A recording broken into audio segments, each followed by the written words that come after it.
Bismillahirrahmanirrahim. Bismillahirrahmanirrahim.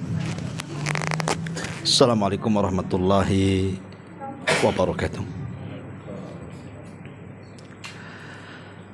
Bihamdillahi wassalatu wassalamu ala rasulillah wa ala alihi wa sahbihi wa mawalah wa la hawla wa la quwata illa billahi wa ba'du. Alhamdulillah di malam hari ini kembali bisa duduk di tempat yang insyaallah diberkahi Allah Azza wa Jal. Salawat dan juga salam kita hadiahkan kepada Rasul kita Nabi besar Muhammad sallallahu alaihi wa ala alihi wasallam. Terlanjutkan kajian kita masih membahas tafsir singkat dari surah-surah pendek dalam juz amma. Dan malam ini kita masuk pada surah Al-Kautsar. Hadirin dan hadirat yang dimuliakan Allah Subhanahu wa taala.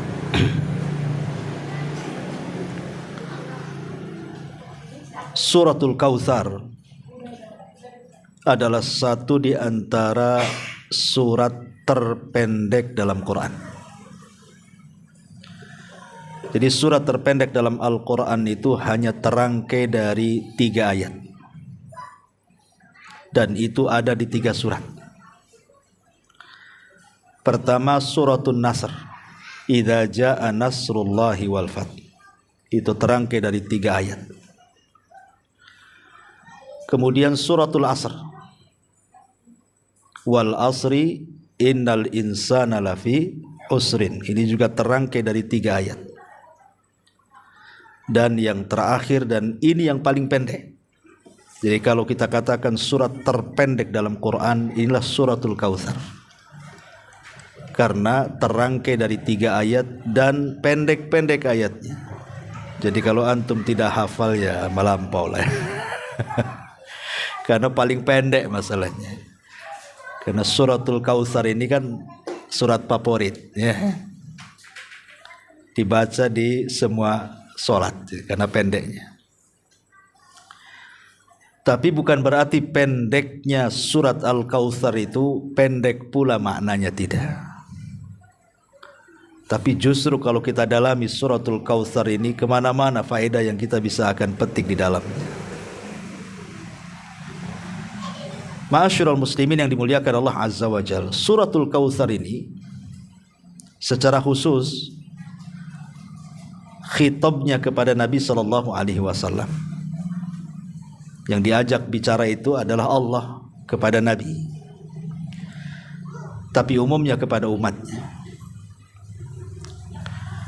Baik, kita mulai.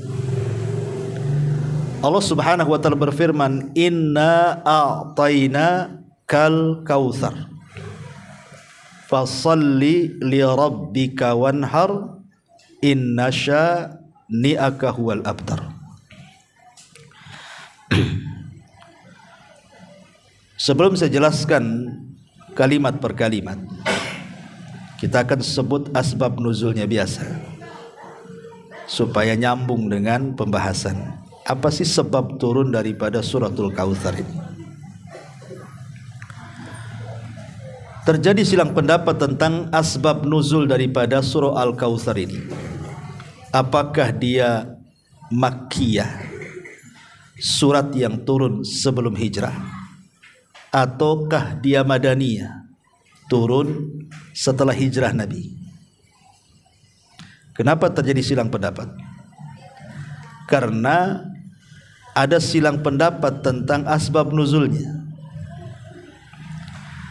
Bagi yang mengatakan suratul Kautsar ini adalah Makkiyah, turun sebelum hijrah. Jadi saat Nabi SAW diangkat menjadi Nabi dan Rasul, di situ Nabi SAW dikaruniakan satu putra kedua namanya Abdullah. Jadi sebelumnya Rasul punya putra namanya Qasim, tapi belum diangkat jadi Nabi. Tapi Allah takdirkan Qasim meninggal. Dan anak pertama inilah yang jadi kunyah Rasul. Makanya Rasul disebut Abul Qasim. Sebagaimana sabda Nabi SAW, barang siapa yang berpuasa di hari yang diragukan, maka dia telah bermaksiat kepada Abul Qasim. Maksudnya Nabi SAW. Lah ketika Rasul di usia 40 tahun, maka Nabi SAW diangkat menjadi Nabi dan Rasul. Disitulah Allah anugerahkan kepada Khadijah seorang putra yang kedua. Maka Nabi SAW karena sudah diangkat jadi Nabi, maka namanya juga diberi nama Abdullah atau dikenal dengan At-Tayyib. Lah, tapi Allah takdirkan Abdullah juga tidak lama usianya. Baru lahir beberapa bulan meninggal. Itulah ujian Nabi SAW. Punya anak laki-laki pertama meninggal di waktu bayi, kedua lagi meninggal lagi. Lah saat meninggal Abdullah inilah, ada yang mengatakan Al-As ibn Wa'il As-Sahmi, ada yang mengatakan Al-Walid ibn Mughirah, ada yang mengatakan Abu Jahal Amr ibn Hisham Abul Hakam. Kemudian mengatakan kepada Nabi SAW bahwa dia seorang yang abtar. Abtar itu artinya terputus nasabnya dan tidak mungkin ada lagi yang meneruskan perjuangannya. Karena kita tahu bahwa di zaman jahiliyah anak laki-laki itu sangat berharga bagi mereka. Dan anak perempuan itu paling tidak disukai orang-orang itu. Maka disebutkan idza busyira ahadukum bil untha dhalla wajhuhu muswaddan wa huwa kadhib. Apabila dihabar gembirakan kepada mereka kelahiran anak perempuan, merah wajah mereka karena tidak suka. Makanya sebagian mereka menguburkan anak wanita hidup-hidup. Jadi anak laki-laki itu betul-betul emas kebanggaan. Jadi kalau meninggal anak laki-laki itu sedihnya luar biasa. Karena itu penerus nasab masalahnya. Lah jadi ketika Abdullah meninggal ini, maka orang-orang tokoh-tokoh Quraisy ini mengejek Rasul dan mengatakan biarkan saja Muhammad itu, toh dia sudah abtar katanya. Abtar itu sudah terputus nasabnya, nggak mungkin lagi disebut-sebut namanya. Kalau dia meninggal selesai. Lihat bagaimana keras hatinya orang-orang jahiliyah. Harusnya ketika seseorang dirundung dengan musibah kematian anaknya kan takziah harusnya. Ini malah mengejek. Coba andai kata kita punya anak meninggal, bukannya sedih malah ngejek pula kan? Di mana hati mereka? Tetapi Allah Subhanahu wa taala hendak menghibur Nabi SAW. Tak masalah ngomong apa mereka tentang kamu wahai Muhammad, inna syani'aka huwal abtar. Sesungguhnya orang yang benci, mengejek, mengutuk, menghina wahai Muhammad, merekalah yang abtar. Merekalah yang terputus. Merekalah yang hilang nasabnya. Merekalah yang tidak akan disebut-sebut selamanya. Dan menjadi sebuah kenyataan hari ini. Orang-orang yang mengejek Nabi SAW dan mengatakan abtar bahwa Muhammad sudah terputus, tidak mungkin lagi disebut-sebut, justru hari ini terbalik. Allah katakan wa rafa'na laka dzikrak. Kami angkat penyebutanmu wahai Muhammad di alam semesta ini. Sekarang siapa yang disebut-sebut di dunia? Abu Jahal ataukah Khalid Al-Walid ibn Mughirah atau Al-Wail ibn Sahmi? Tidak ada yang disebut kecuali untuk menjelek-jelekan. Kalau disebut Abu Jahal pasti konotasinya buruk. Ya. Sekarang kita saksikan bagaimana nama Nabi SAW diangkat tinggi-tinggi oleh Allah. Saat azan dikumandangkan tersebut nama Nabi. Saat qomat dikumandangkan tersebut nama Nabi. Saat bersolawat tersebut nama Nabi. Saat solat, lagi solat pun tersebut nama Nabi dalam tasyahud. Nama Nabi itu Muhammad sallallahu alaihi wasallam nama terbanyak yang disebut di alam semesta. Mau di ujung benua Asia, mau di ujung benua Afrika, mau di ujung benua Eropa, sebutkan nama Muhammad itu terbanyak. Bahkan orang kafir sendiri banyak nama mereka Muhammad. Bahkan orang kafir sendiri berani memberi nama anak mereka sebagai Muhammad, padahal dia bukan Muslim, ya. Karena nama itu menjadi nama yang ditinggikan oleh Allah Subhanahu wa taala. Sebaliknya Abu Jahal tidak ada nama Abu Jahal kecuali Abu Jahal di zaman Nabi. Ada sekarang punya anak kemudian dikasih nama Abu Jahal? Ada? Hah? Ada? Siapa anaknya? Abu Jahal, Ustaz? Nggak ada. Nggak ada. Abu Jahal itu cuma satu di zaman Nabi. Hatta orang musyrik hari ini tidak berani ngasih nama anaknya Abu Jahal. Nggak ada. Itulah abtarnya mereka, terputusnya mereka. Justru nama Rasul diangkat, ya. Makanya Allah Subhanahu wa taala katakan inna syani'aka huwal abtar. Mereka yang mengejekmu, mereka yang terputus. Kenapa demikian? Apa rahasianya? Karena Nabi SAW itu bukan sekedar bapa untuk anak-anaknya saja, ikhwan. Dia bukan bapa untuk Qasim, Abdullah, Zainab, Ruqayyah, Ummu Kulthum, Fatimah, bukan hanya untuk anak-anaknya saja. Tapi Rasul itu bapak bagi umatnya, termasuk bapak kita semuanya. Makanya istri-istri Nabi disebut Ummul Mukminin, ibunya orang-orang yang beriman. Berarti Rasul bapaknya orang-orang yang beriman, ya. Ma'asyiral muslimin yang dimuliakan Allah Azza wa Jalla, dari segi inilah maka sebagian ulama tafsir mengatakan bahwa karena peristiwanya di Mekah sebelum hijrah, makanya suratul Kautsar itu disebut Makkiyah. Tapi yang berpendapat bahwa suratul Kautsar itu Madaniyah, turun setelah hijrah, karena ada ayat fasalli li rabbika wanhar, salatlah engkau untuk Rabbmu dan berkurbanlah. Syariat kurban tidak ada di Mekah. Syariat kurban itu ada di Madinah. Karena syariat kurban dan Idul Adha itu terjadi pada tahun 2 Hijriyah. Artinya 2 tahun setelah hijrah, ya, setelah Idul Fitri, kemudian Idul Adha, dan ada pensyariatan kurban. Jadi Nabi SAW 9 kali kurban dalam seumur hidupnya, karena disyariatkan tahun kedua Hijriyah dan Rasul wafat tahun 11 Hijriyah. Berarti Rasul sholat Idul Adha dan kurban itu 9 kali, dan Rasul tidak pernah meninggalkan kurban. Dari segi ini suratul Kautsar itu disebut Madaniyah. Baik, terlepas daripada asbab nuzul, apakah dia Makkiyah ada Madaniyah, kita akan coba gali ayat per ayat daripada suratul Kautsar ini. Ma'asyiral muslimin yang dimuliakan Allah Subhanahu wa taala, di sini Allah mengatakan inna a'tayna kal kautsar, sesungguhnya kami, kata Allah, telah memberikan kepadamu wahai Muhammad al-Kautsar.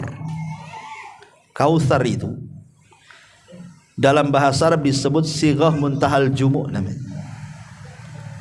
Kalau antum belajar bahasa Arab ada namanya jama' taksir, ya, ada sighah muntahal jumu'.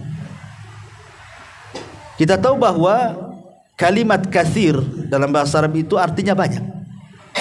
Hadza katsir, ini banyak sekali, ya. Tapi kalau al-Kautsar bukan banyak lagi, banyak gitu istilahnya. Banyak. Kalau ada orang Jawa itu kalau nekan-nekan tuh pakai buah-buah gitu, ya.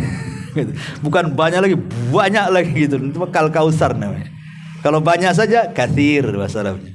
Tapi kalau banyak sekali al-Kautsar dari segi bahasa, ya. Apa yang dimaksud al-Kautsar di sini? Artinya kenikmatan yang begitu banyak yang Allah anugerahkan kepada Nabi. Inna a'tainakal kautsar, sesungguhnya kami ya Muhammad telah memberikan kepadamu kenikmatan yang begitu banyak. Itulah makna bahasanya.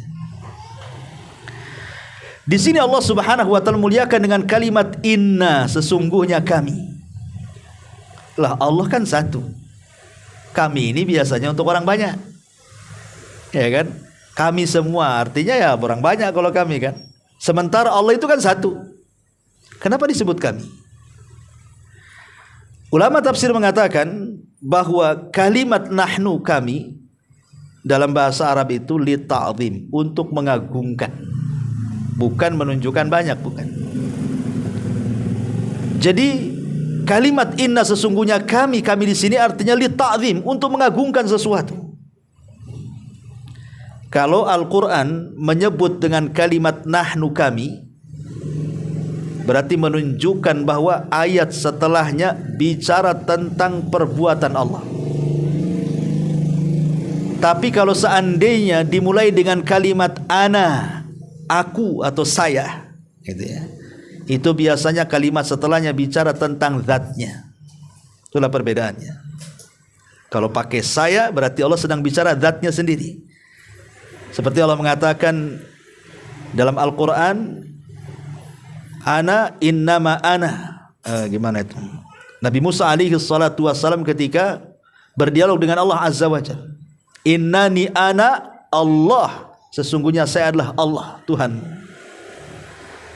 Tapi kalau dengan menggunakan kata ganti nahnu, kami, berarti Allah sedang bicara soal perbuatan yang tidak mungkin bisa dilakukan manusia, hanya Allah saja.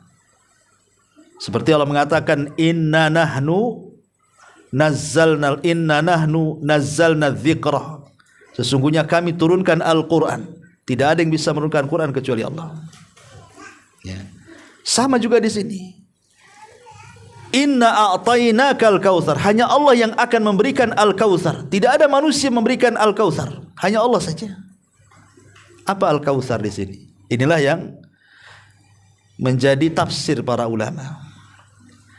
Pendapat pertama, maksud Al-Kautsar di sini artinya Allah Subhanahu wa taala memberikan kepada Rasul umat terbaik dibandingkan umat-umat Nabi sebelumnya terhadap nabinya. Karena satu-satunya umat yang sangat mencintai Nabi SAW, melebihi harta mereka, melebihi jiwa mereka, melebihi orang yang mereka kasih dan mereka sayangi, tidak didapati kecuali umat Muhammad kepada Muhammad sallallahu alaihi wasallam. Lihat para sahabat Nabi sallallahu alaihi wasallam. Hubaib ibn Adi, seorang sahabat, itu pernah kena tangkap, ya. Kemudian diikat di pohon. Kemudian diinterogasi oleh Abi Sufyan dan para pembesar Quraisy. Dan para pembesar Quraisy mengatakan, ya Hubaib, sebentar lagi nyawamu akan melayang dan engkau akan disiksa pelan-pelan. Kalau seandainya Muhammad sebagai gantimu, dia yang diikat di pohon itu, dan kami lepas engkau dan engkau bisa menikmati kehidupan dunia, kira-kira mau tidak? Saya tidak akan mau. Jangankan Muhammad terikat di sini, kalaulah Nabiku Muhammad sallallahu alaihi wasallam terkena tusukan duri sedikit pun saja aku tak reda. Akhirnya kemudian dicincang, dipotong tangannya, dipotong kakinya, dipotong kepalanya. Hubaib bin Adi itu karena cintanya kepada Nabi, ya. Bahkan ada Tsaqafi mengatakan bahwa Nabi SAW itu apabila meludah, maka ludahnya ditangkap oleh sahabat, kemudian akan diusap-usap di badan mereka, tabarruk, mencari berkah, ya. Tapi ini khususnya Nabi. Ludah saya jangan dibuat kayak gitu. Antum kalau pakai ludah saya nular penyakitnya. Nular ilmunya gak apa-apa, nular penyakitnya masalah gitu. Jadi ludah Nabi itu jadikan tabaruk. Kalau Nabi SAW wudu, itu bekas air wudunya mau perang sahabat itu, diambil berkahnya. Kalau Nabi ngomong tidak ada yang berani ngomong. Pokoknya Nabi itu dihargai luar biasa. Dan itu belum pernah ada orang yang mengagungkan seorang Nabi melebihi para sahabat mengagungkan Nabi SAW. Dan itu Al-Kautsar bagi Nabi. Itulah kenikmatan yang luar biasa bagi Nabi. Allah pilihkan sahabat-sahabat setia yang tidak sesetia sahabat Nabi Musa kepada Musa atau sahabat Nabi Isa kepada Isa. Lihat kalau kita cerita kisah Bani Israel itu. Bani Israel ini sampai ke orang-orang pilihannya, itu mereka terkadang tidak menghargai nabinya. Contoh, ketika orang-orang pilihan Nabi Musa diajak oleh Nabi Musa alaihi salatu wassalam ke Bukit Saina supaya mereka mengetahui tentang Taurat. Jadi Musa itu kan akan mendapatkan Taurat, kemudian akan diberitahu kepada orang-orang pilihannya. Inilah undang-undang Bani Israel. Setelah Musa kemudian mendahului kaumnya 40 malam, Taurat kepada Musa. Ketika Taurat itu sudah di tangan, 70 orang pilihan Nabi Musa, oleh Musa dikasih tahu, ini undang-undang kalian Taurat. Apa kata mereka? Kami enggak percaya bahwa ini kalamullah. Kami harus melihat betul-betul Tuhanmu wahai Musa, baru kami percaya. Minta dilihat. Allah itu minta diperlihatkan sama mereka. Mereka ngancam kepada Nabi Musa apa? Lan nu'mina laka hatta narallaha jahratan, katanya. Hei Musa, kami tidak akan beriman baik kepadamu atau kepada Taurat ini sampai kau tampakkan Tuhanmu di hadapan saya, katanya. Di hadapan kami. Karena mereka lancang. Fa akhadathkumus sa'iqatu. Allah kirim halilintar, menyambar 70 orang pilihan, mati semua. Coba bayangkan, mati semua, kurang ajar mereka. Tapi Allah masih kasihan, Allah hidupkan lagi. Saya bayangkan, habis dimatikan dihidupkan lagi. Saya bayangkan, itulah enaknya Bani Israel. Habis kurang ajar dihidupkan lagi kan itu. Barulah mereka sadar. Tidak ada umat Rasul seperti ini. Sahabat Nabi nggak ada yang kayak gini. Kalau Rasul mengatakan A sami'na wa ata'na, Rasul mengatakan B sami'na wa ata'na, berat sedikit saja turun ayat. Seperti ketika Allah turunkan surah Al-Baqarah, di akhir-akhir surah Al-Baqarah, in tubdu ma fi anfusikum aw tukhfuhu yuhasibkum bihillah wa yaghfiru liman yasha wa yu'adzibu man yasha ila akhiril ayat. Jika kalian tampakkan amal kalian atau tidak ditampakkan pun tetap akan dihisab. Turun ayat ini. Datang sahabat Nabi, Rasul, kalau yang tampak dihisab enggak apa-apalah, tapi yang tidak tampak dihisab ini berat kami ini. Maka Rasul marah dan mengatakan, ataquluna kama qalat Banu Israil li Musa? Apa kalian akan mengucapkan seperti Bani Israel kepada Musa, sami'na wa asaina, kami taat kemudian maksiat? Qulu sami'na wa ata'na, katakan kami dengar dan kami taat. Baru mereka mengatakan sami'na wa ata'na. Tapi jarang peristiwa-peristiwa seperti ini, pembanggangan para sahabat. Ya hanya masalah-masalah seperti ini kami enggak sanggup mengamalkan. Itu saja. Tapi setelah kemudian Rasul mengatakan seperti itu, tidak pernah berani lagi sahabat mengatakan seperti itu. Mereka mengatakan sami'na wa ata'na. Dan itulah kata kunci yang dimiliki para sahabat apabila Allah dan Rasulnya merintahkan sesuatu. Sebagaimana Allah mengatakan, innama kana qaulul mu'minin idza du'u ilallahi wa rasulihi liyahkuma bainahum an yaqulu sami'na wa ata'na. Ucapan para sahabat itu, kata Allah, kaum mukminin maksudnya para sahabat, apabila diseru kepada panggilan Allah dan Rasulnya, kata kunci mereka hanya mengatakan sami'na wa ata'na. Dan ini nikmat luar biasa. Rasul diberikan sahabat-sahabat setia. Dari mulai beberapa orang di Mekah, kemudian berkembang di Madinah, akhirnya bisa mengalahkan kota Mekah, kemudian mengalahkan orang-orang Yahudi, kemudian akhirnya melebar, sampailah di rumah ini. Ini nikmat yang Allah berikan kepada Rasul. Jadi Al-Kautsar itu Allah pilihkan kepada Rasul umat terbaik, para sahabat Nabi SAW dan orang-orang yang mengikuti mereka dengan baik.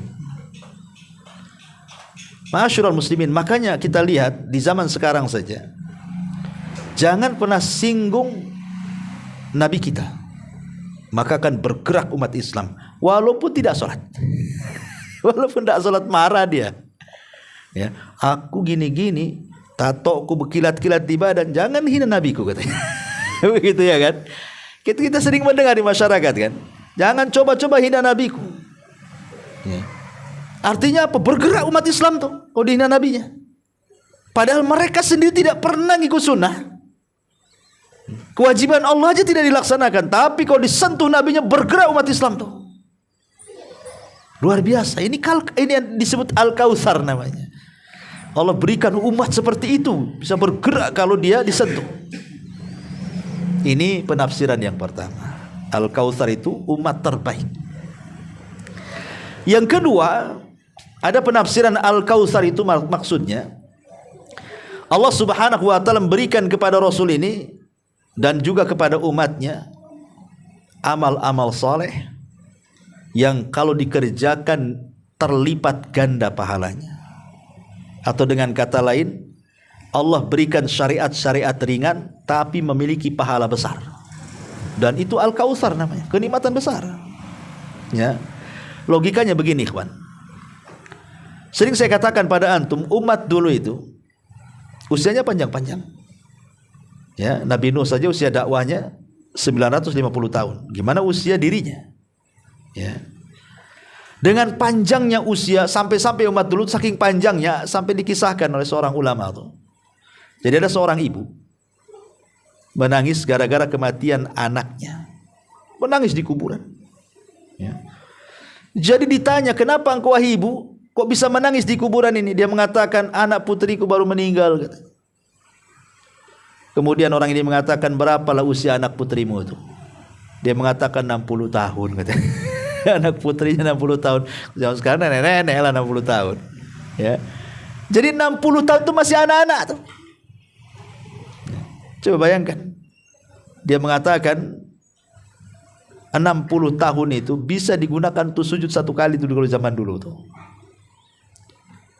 Karena umat dulu itu usianya panjang-panjang. Artinya yang ingin saya katakan adalah ketika umat dulu itu panjang-panjang usianya, otomatis kesempatan beramal soleh itu banyak karena usianya panjang.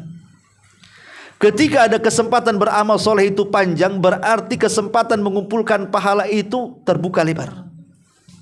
Karena usianya panjang, ada kesempatan beramal, berarti ngumpulin pahala gampang. Tapi kalau usianya pendek seperti umat Rasul ini kan pendek usianya, berkisar 60 sampai 70 tahun saja, sedikit yang melewati itu. Sehingga pendeknya usia itu untuk mengumpulkan amalan sebanyak mungkin kan tidak bisa karena terbatasi usia. Sehingga untuk mengumpulkan pahala banyak pun tak bisa karena terbatasi amal solehnya. Tapi dengan keadilan Allah, walaupun umat Islam umat yang pendek usianya, umat dulu itu panjang-panjang usianya, tapi Allah berikan amalan-amalan yang bisa menjangkau amalan umat dulu. Contoh, Allah mengatakan inna anzalnahu fi lailatul qadr. Wa ma adraka ma lailatul qadr, lailatul qadri khairu min alfi syahrin. Satu malam sama dengan 1000 bulan alias 84 tahun.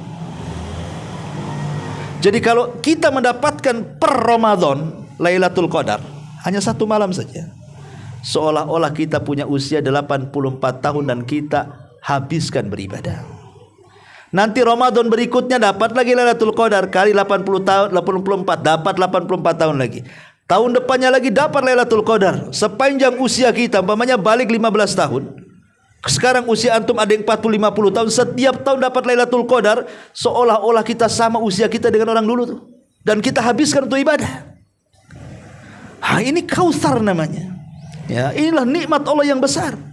Di mana umat Islam itu terkadang diberikan oleh Allah amalan-amalan ringan tapi pahalanya segunung.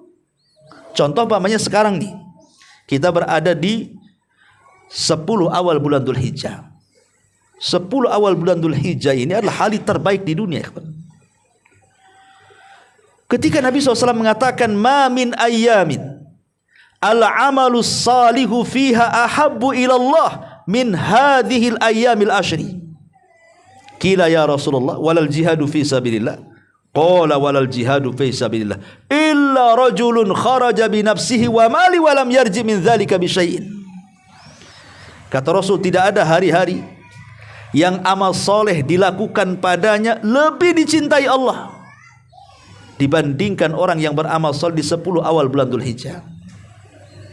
Bayangkan, tidak ada hari-hari setahun yang amal soleh lebih dicintai oleh Allah dibandingkan amal soleh yang dilakukan di 10 awal bulan Dzulhijjah.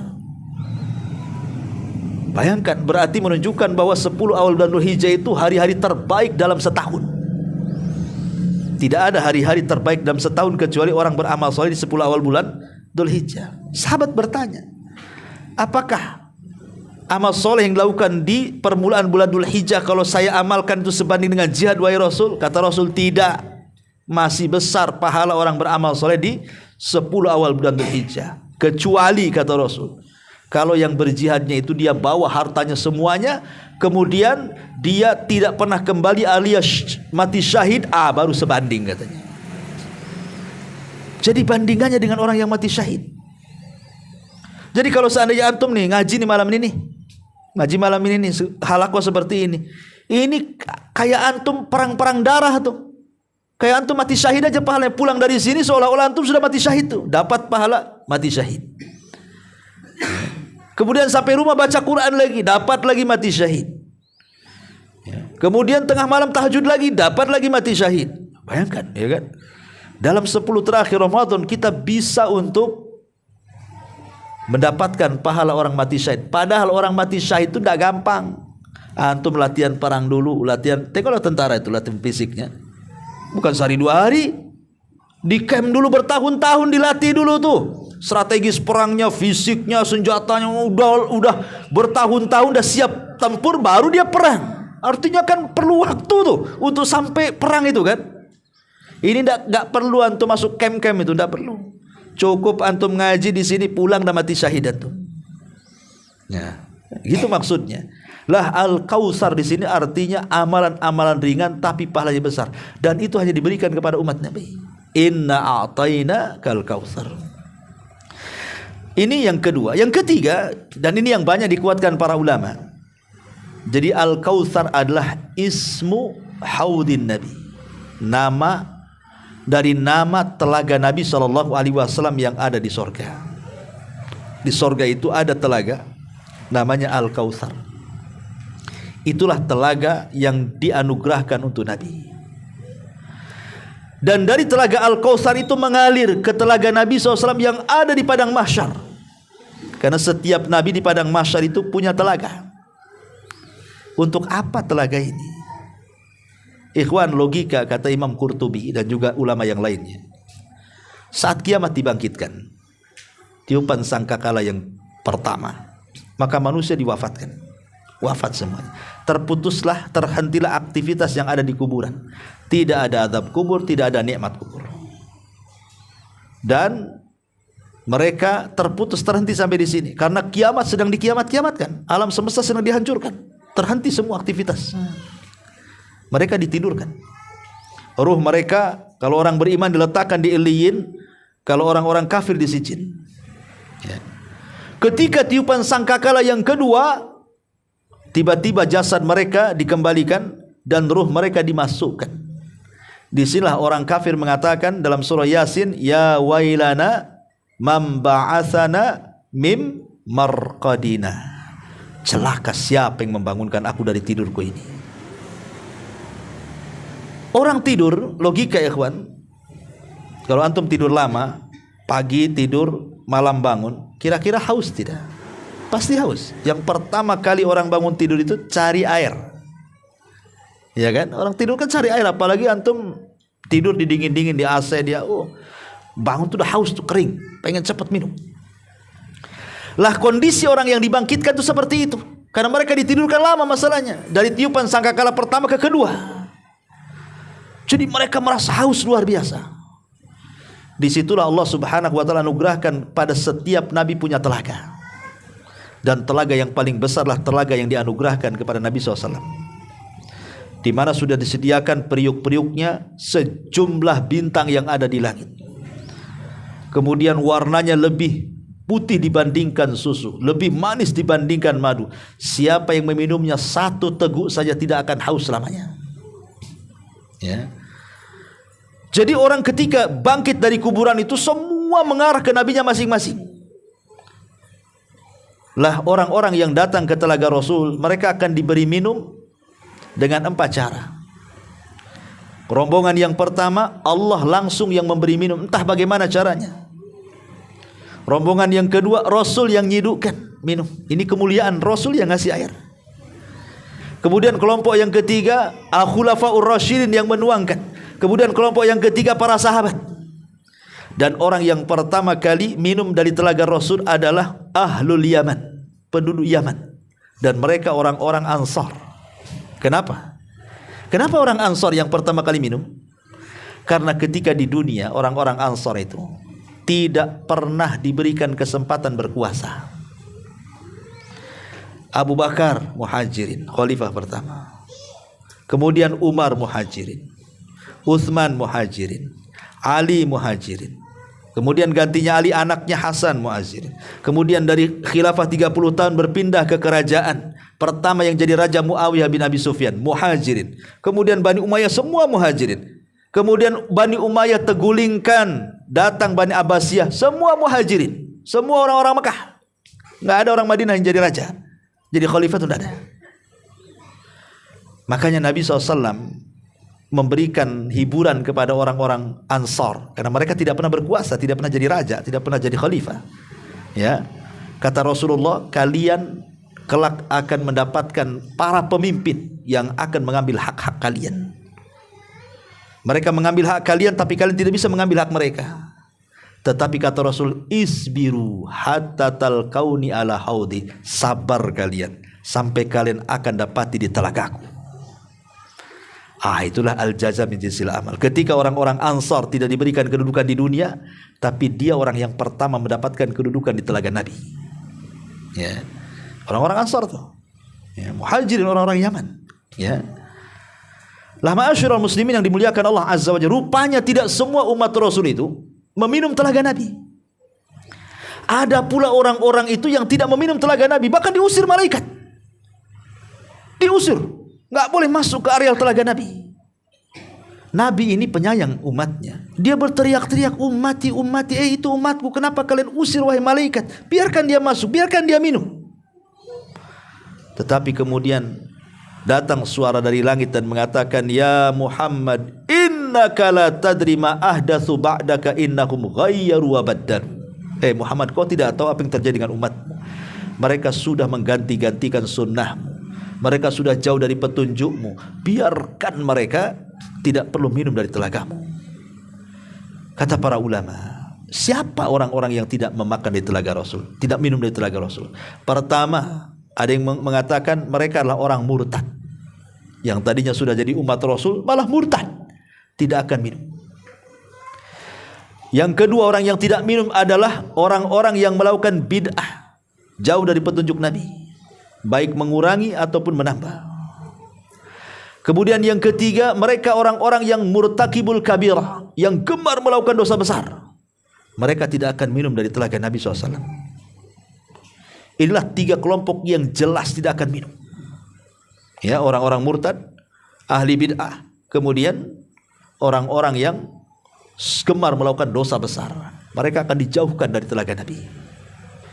Padahal efek minum telaga Nabi itu sangat luar biasa. Karena selepas itu mereka akan berkumpul di padang mahsyar, matahari didekatkan 1 mil, keringat bercucuran, panasnya luar biasa, pasti kehausan. Tapi siapapun yang minum dari telaga Rasul tidak akan kehausan dia. Itulah faedahnya. Ya.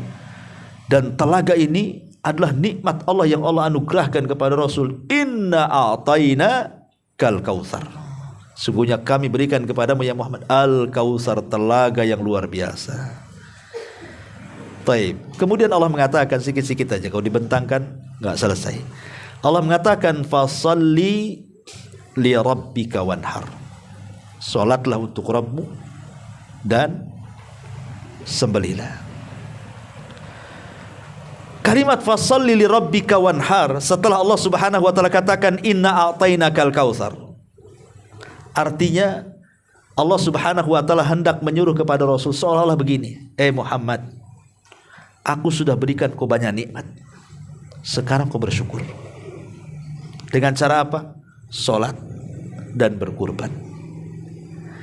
Jadi salat itu adalah bentuk syukur kita kepada Allah, ya kawan. Makanya ketika Nabi SAW salat malam sampai pecah-pecah kakinya, karena salat malam bagi Rasul wajib, tapi salat malam bagi umatnya sunnah. Makanya Rasul tidak pernah meninggalkan salat malam. Sehingga Aisyah radhiyallahu anha kasihan dengan suaminya, apalagi sudah sepuh Nabi itu. Kata Aisyah radhiyallahu anha, Rasul cukupkan yang wajib-wajib saja. Bukankah dosamu sudah diampuni yang telah, yang sedang, dan yang akan datang? Tapi Rasul mengatakan, ya Aisyah, afala akunu abdan syakura. Salahkah saya dengan solatku ini menjadi hamba yang bersyukur? Menunjukkan bahwa solat itu bentuk syukur dari nikmat Allah Azza wa Jalla. Jadi kalau seandainya antum diberikan oleh Allah Subhanahu wa taala pekerjaan yang baik, gaji yang bagus, yang mapan, rumah dikasih, ada kendaraan, makan cukup, kemudian antum tidak sholat, kufur nikmat antum. Ya, kufur nikmat namanya. Allah hanya minta sholat. Sholat itu bentuk syukur kita, karena sholat itu menghubungkan kita dengan Allah. Makanya sholat disebut, sholat itu diambil dari kata silah, dan silah itu artinya tali. Dan sholat itu disebut silah, silatun bainal abdi wa rabbi, artinya tali yang menghubungkan kita dengan Allah. Itulah sholat. Jadi kalau kita ingin terhubung dengan Allah, bukan beli handphone kemudian kasih pulsa, itu dengan istri antum. Ya, nggak bisa. Allah itu pakai messenger, itu nggak bisa. Harus dengan sholat, baru itulah kita ini ada sinyal langsung berhubungan dengan Allah Azza wa Jalla. Dan itu bentuk syukur kita, mengikatkan kita dengan Allah Azza wa Jalla. Dan itu bentuk syukur badan. Ya, jadi syukurnya badan itu dengan sholat. Kemudian syukurnya harta dengan kurban, sembelih. Ya, kalau antum kelebihan harta, beli kambing, sembelih. Itu syukur harta. Dan dua-duanya disyukuri, badan kita harus disyukuri, harta kita juga harus disyukuri. Fasalli li rabbika wanhar. Salatlah untuk Rabbmu, maknanya salat Idul Adha, dan berkorbanlah, maksudnya kurban setelah Idul Adha. Ya. Kemudian Allah mengatakan yang terakhir, inna syani'aka huwal abtar. Yang membencimu ya Muhammad, mereka lah yang terputus. Terputus penyebutannya. Tadi saya sudah katakan di mukaddimah, tidak ada musuh-musuh Nabi SAW di zaman Rasul yang dipuji-puji hari ini. Tidak ada. Kalaupun mereka menceritakan kisah Abu Jahal, Abu Lahab, dan musuh-musuh Rasul, itu dalam rangka celaan, bukan dalam rangka pujian. Tetapi Nabi SAW, bahkan ada orang kafir itu sampai ngarang buku tentang pemimpin-pemimpin yang hebat sepanjang masa. Nomor urut pertama Rasulullah justru di situ. Ada orang kafir penelitiannya, ya, diakui oleh kawan dan lawan kehebatan Nabi kita Muhammad SAW. Ya, karena dia yang mengangkat, bukan dirinya, tapi yang mengangkat Allah Subhanahu wa taala. Wa rafa'na laka dzikra. Kami angkat penyebutanmu. Maka sampai hari ini nama Muhammad itu berkumandang di mana-mana. Berkumandang di mana-mana. Apalagi orang Indonesia ini paling suka sholawat lagi. Paling banyak kumandangnya Nabi Muhammad tuh. Ya. Jadi itulah bentuk bagaimana Allah Subhanahu wa taala mengangkat derajat Rasul, walaupun orangnya sudah tidak ada, tapi namanya harum dan disebut-sebut, bahkan nama terbanyak di dunia. Kalau ada orang kafir namanya Michael, masuk Islam Muhammad Michael, ada Muhammadnya dia. Kan itu ya. Ada simbol Islamnya, ya, Muhammad Michael. Tidak bisa dia Michael aja. Ya, ada Muhammadnya untuk menunjukkan simbol Islam. Ya. Artinya bahwa nama Muhammad itu nama terbanyak. Makanya Allah angkat derajatnya. Tapi lihat, inna syani'aka huwal abtar, yang mencelamu terputus mereka, enggak disebut-sebut lagi. Enggak ada yang nyebut lagi Abu Jahal, Abu Lahab, kecuali dalam celaan saja. Inilah diantara tafsir singkat-singkat saja tentang surah Al-Kautsar. Wallahu a'lam. Sampai di sini. Kalau ada yang bertanya, kita buka pertanyaan 1-2. Silakan.